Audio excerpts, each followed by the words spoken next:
y'all, welcome back to another episode of Cooking with Lissa, and today we're going to be making loaded Texas cheesesteak nachos. And this is a real simple recipe. So what you're going to need, of course, you're going to need some nacho chips. You're going to need some milk. I got like, this is pre-cooked beef steak or whatever. You can use the pre-cooked like John Soul fajita meat or steakums or whatever kind of beef you want to use. If you want to keep it simple, I would suggest these. 2 bell peppers, 1 small onion, cilantro. This is optional, but I like cilantro in my queso. Provolone cheese, white American or some type of like, you can use the white Velveeta, but you need some type of processed white cheese, cream cheese, and then I got Munster. You can use whatever type of shredded cheese you want for the sauce. Jalapenos, and then mushrooms. Well, that's all the ingredients. Let's move on to the next step. So for the first step, go ahead and heat you a skillet up and pour like 2 tablespoons of oil in there. And then off camera, I went ahead and sliced up my bell pepper and onion. You can slice however much you want. It's really up to you. Everybody don't like the same amount.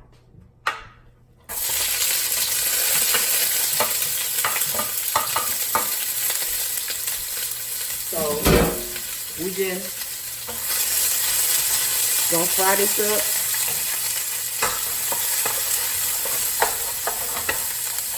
up. All right, so my peppers and onions been cooking for a minute, and now I'm gonna just go ahead and add in our beef. And again, you can add however much you want. I'm not using a lot because I'm not making a lot. And then like a cup of mushrooms. And to that, just season it however you want. I'm just using some seasoning salt.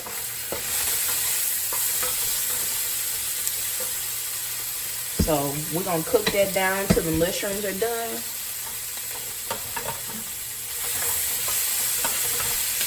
And then this shouldn't take but like 2 minutes. All right, y'all. So I went ahead and finished cooking our cheesesteak. And now I'm gonna go ahead and I got the skillet heated up to like medium high. And I'm gonna pour about a cup of milk in here. Just to start, you can make your sauce as creamy, as thick, as runny as you want it. It really doesn't matter. I like mine a little thick, so we're just gonna gauge it and see how much cheese we need to add. So, where is my cream cheese? All right. So I'm gonna go ahead and add the whole 8-ounce thing of cream cheese. So I can get it open.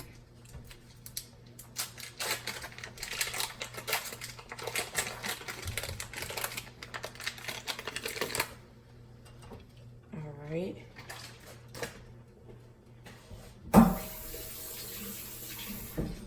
And what we're gonna do at this point is just melt down this cream cheese. It's stiff right now. All right, y'all. So at this point, I've been cooking the cream cheese for like a minute, and it's a little lumpy right now, but I'm gonna add like another cup of milk to it. Maybe like a cup and a half, because I need a lot of sauce. I like a lot of sauce. All right. So, off camera, I went ahead and unwrapped like a cup worth of cheese slices. And obviously, if you get Velveeta or whatever cheese you get, just put a cup worth of cheese. And now we're gonna add in like a half a cup of whatever shredded cheese you get. And you can add your seasonings at this point. I'm gonna keep it simple. I'm just gonna add some onion powder,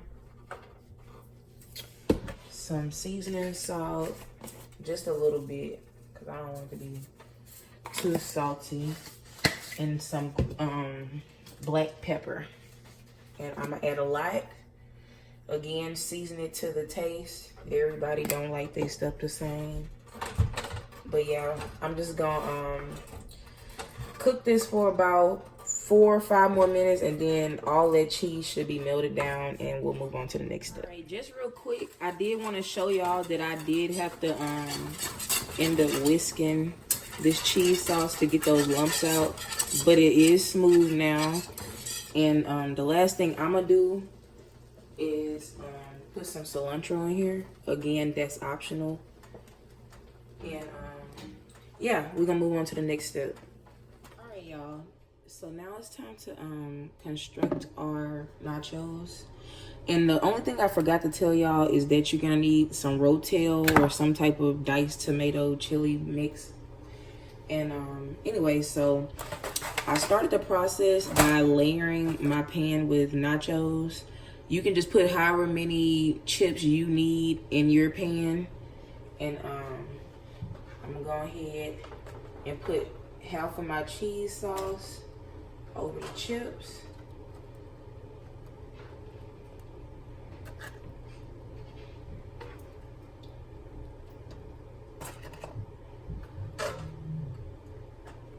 And then the next thing I'm gonna do is just sprinkle a little of that rotel on there.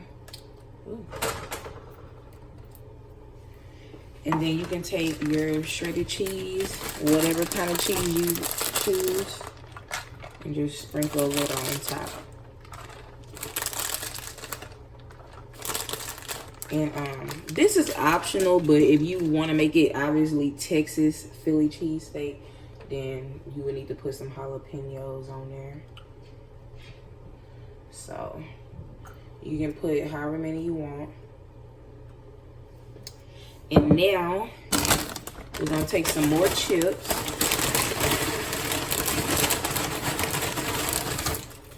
And put those right on top.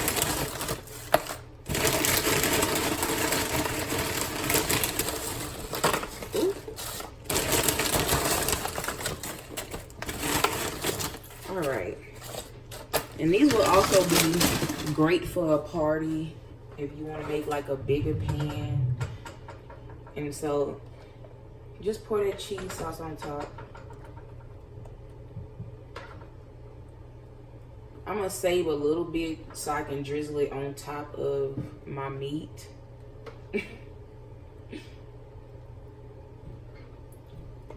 All right, now we're gonna come in with our cheesesteak mix and just put that right on top.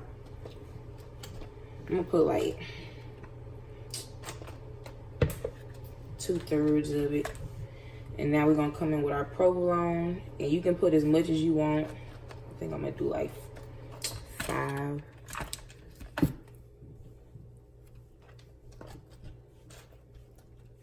And just sprinkle the remainder of that cheesesteak on top. So just get that evenly distributed. And I got my oven on broil.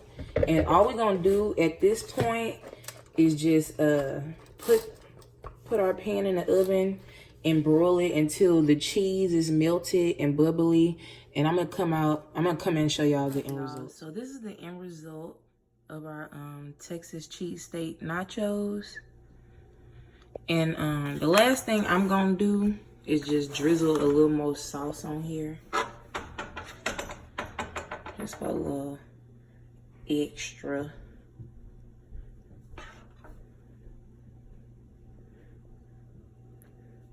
And then you can add avocado to this, pico, whatever you like on your nachos at this point. But yeah, if you enjoyed this video, please like and subscribe. And also, if you guys have any suggestions on recipes y'all want to see, please comment and let me know. Anyways, thanks for watching.